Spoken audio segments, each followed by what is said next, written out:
Opinions and ideas expressed in the following Moraine Valley Broadcast Channel recording are those of its creators and do not represent the views of Moraine Valley Community College.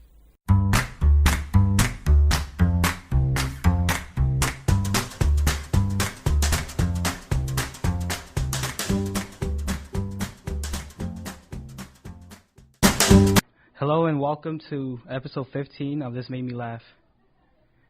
Today we have myself, Carlos, and we're gonna be talking about Rick and Morty. And we also have Victoria with White Chicks and Nina with Shameless. So starting off with me, I'll be talking about Rick and Morty. So starting with this, I would like to explain why I chose it. Reason I chose Rick and Morty was because I've been watching this show since it came out, since season 1. It was like maybe 2-3 years ago, and it was like really interesting to me. And like I said, my text was Rick and Morty, and the authors of the show was Dan Harmon and Justin Roiland. They also have other people, like they have people who create the music, people who write the scripts and everything, but they all work together. But they're like the main people who created all of this. And going to the audience, this show is like for older teens, like for people who were like from the era from the movie that came out that was called Back to the Future. It was like one of the, like, because they work on it, making a parody and everything. So that's the reason I say it's like for the audience, it's like mainly for those type of people who know about that show and what like about the sci-fi elements it has.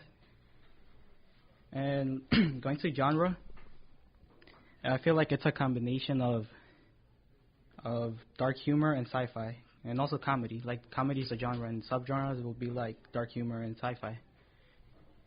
And like the purpose of this text is like to entertain the audience by using dark humor, while you're also trying to convey that in life nothing really matters, because like we all gonna die someday. So that's like the main idea in this show. Like that's what like Rick does, the grandpa, like trying to convey that through the episodes. Like he's like, we're gonna die one day, might as well have adventures and have fun.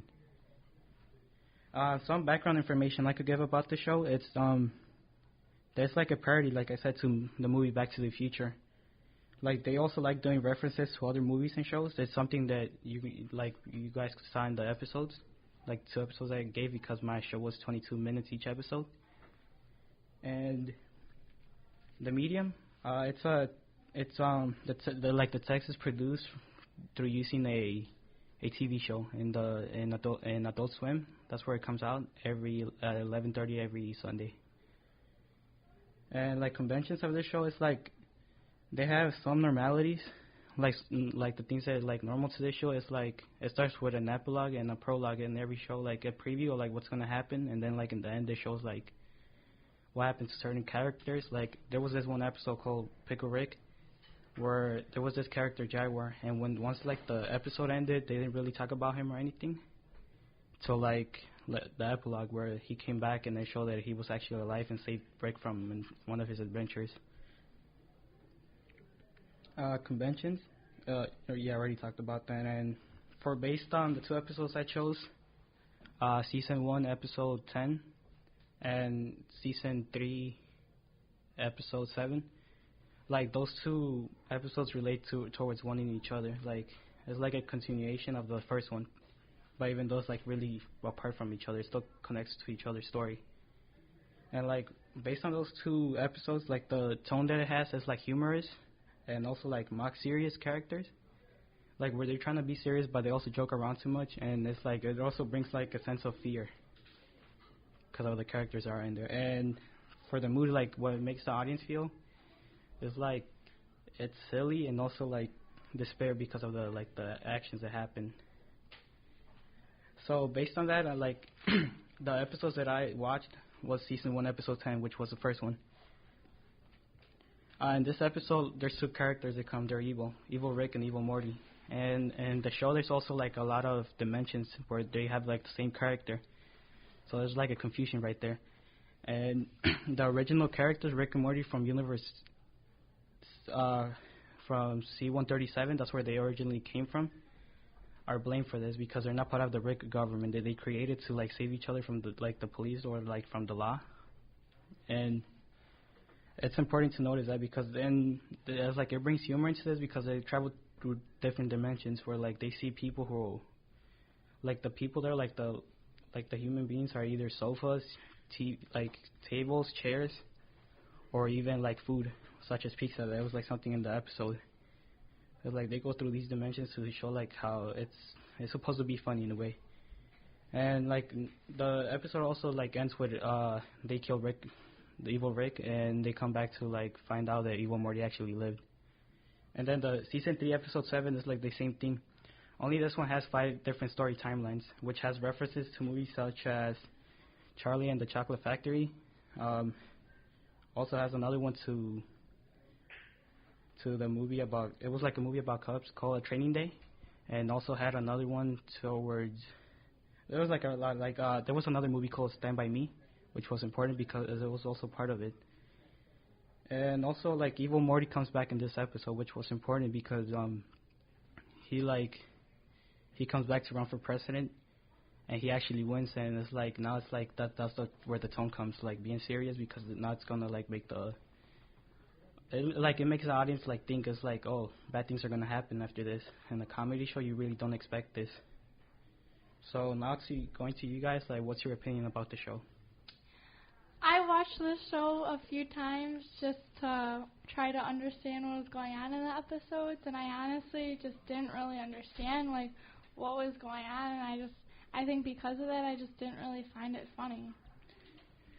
Yeah, like you said, it's a little complicated to understand the show. Like when I started watching it, it took me like maybe 7 times to watch each episode to get it, like with the references, the timelines, because it confuses you a lot. Like that's the only thing that really confused me too. It was like, who's like the main character? So it took me like time to find out with C-137 Rick and Morty. What about you, Victoria? Honestly, I thought it was an okay show. It's my first time seeing it and stuff like that, but I was confused just like how Nina was. But for season episode 10, I thought that was like the funniest out of the ones that you chose because of the dumb, what is his name? Dumb Rick and then Morty's dad, like the relationship that they got. Oh yeah, that was like one of the, I forgot to mention it, like he became friends with what they consider Doofus Rick, like the dumbest character there. It's like he actually bonds with him, and then they were like making fun of him because he's like the only character that according to them eats poop. Yeah. And there was like something going on throughout the whole episode. It's like, oh, you're actually friends with him. And, like they were making fun of him. Yeah. And he like the only reason Jerry liked him was because it was like it made him feel comfortable. Exactly. Yeah. But for season 3 and episode 7, I didn't think it was as funny as the first one that you chose. But I liked the twist at the end with President Morty because it showed like the I forgot who. You know, the private investigator? Yes. Like, you saw the papers, and, like, you could tell that it was, like, evil Morty as the president. You know what I mean? Yeah. Yeah. Okay. It's like, it went from being serious, it went from being, like, silly to, like, really serious, yeah. like, with the episodes. That was, like, the idea of picking them. Mm-hmm. That was, like, to show that not, like, in this normality. The normality here was, like, it's not only a comedy show, it's also supposed to have, like, that dark humor and seriousness. Mm-hmm. So, yeah, explaining my episode and my show, I was like, I would like to know what you think about yours, Nina. I chose season 1, episode 4 of Shameless. Shameless is a TV series about a family that lives in the south side suburbs of Chicago, and they don't have parents really that live with them, and it's just all siblings living together, showing how like they have to take care of each other and how they all have to provide for themselves. And in the episode that I chose, the youngest girl in the family was just walking around the neighborhood and happened to pass a kid birthday party and just decided to steal a baby. And the whole neighborhood, there's cops everywhere, like, looking for this baby, and she didn't really see anything wrong, and when she did, so all of the siblings gathered together in their house, and they made up a plan of how to make it seem like they just found the baby rather than stole it. So the whole episode is just kind of them running around the neighborhood, buying different things and going to different places, so to make it look like they didn't steal the baby when they actually did. I chose this episode because I've seen the whole series of Shameless 3 times, and I was recently rewatching it, and I got to season 1, episode 4, and I never really realized how funny it is after I've seen all the episodes, so I just thought it was one of the funniest ones out of all of the episodes in every season. The genre is comedy. The audience is teens or adults. The purpose of it is to show people how different lifestyles happen in different areas, just how like the south side suburbs of Chicago is a lot different than the suburbs and like we're familiar with. The message being sent out is just basically how different people have it and how difficult things could be for different families in different areas. And yeah, what did you guys think of my episode? Yeah, you go, Carla. Okay, yeah, so based on watching the show, like I thought it was really interesting. Like a part of, from the episode was Frank, like where he goes on his rants about how like this neighborhood was becoming really dangerous with the kids disappearing and everything, and he starts talking about how he just changed it to the government like actually doing bad things and electing like other races. Like I like it confused me in a way, but it made me laugh because it's like why, like how did he go from this to talking about the government? Mm-hmm. Another thing was like how Debbie also felt lonely after her aunt Ginger went back to the retirement home, even though they were not related, so there wasn't supposed to be like a connection. But since she doesn't have parents, that like she wanted to find someone, so she ended up stealing a baby. Like that's the part that like it was like comedy, because it's like why would you do that? Like yeah, who just goes and steals a baby? It's like something you really don't see here in Chicago either. But like it's like family problems and like how family helps each other. That's exactly how I thought. I thought it was like funny, cute, and then sad at one point because of how Debbie felt so lonely that she had to steal a kid in order, you know, to play with someone. But I love the scenes when everybody just started freaking out about how she stole a kid. So, yeah. All right, Victoria, do you want to tell us about your movie? So, since I had white chicks, I chose this text because I remember watching it for the first time when I was really young. I know I wasn't old enough, but I thought it was funny. And I love the whole plot of the story on how 2 black men had to change and disguise themselves as rich white socialites.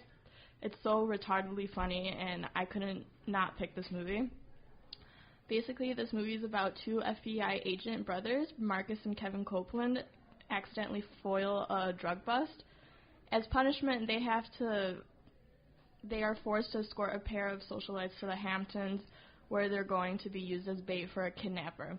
But when the girls realize the FBI's plans, they refuse to go, and then, left without options, Marcus and Kevin decide to pose as the sisters, transforming themselves to from African-American men into a pair of blonde white women.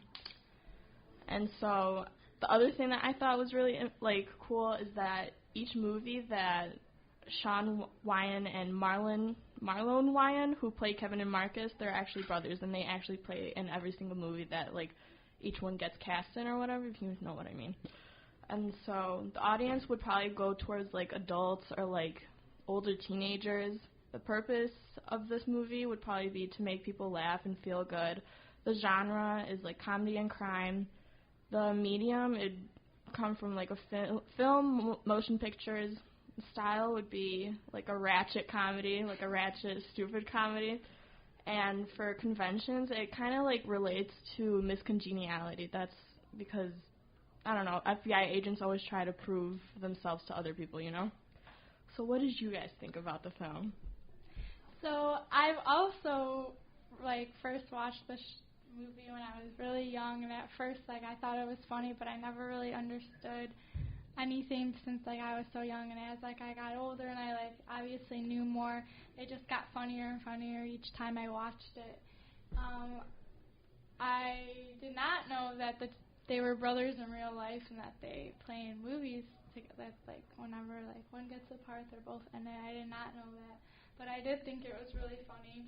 And I think my favorite part about the movie was how they would act when they were dressed as like the white girls and like how it just kind of showed like how they see how white girls like think and like even dress or like go out or like talk to each other. So I thought that was really funny. I really enjoyed this movie. Yeah, so relating to both of you, I was like, it's the same thing. I watched it as a little kid. I was like, it was funny because it was guys dressed as girls and acting like them. So growing up, I didn't really see it till now till you suggested to watch it, and it also made me laugh. Because not only did they become like, they didn't really only change their sex, they also changed like the race to act like a white girl. And it made me laugh towards like the way they made them look. Like, they didn't really look like the Wilson sisters, and no one catched it.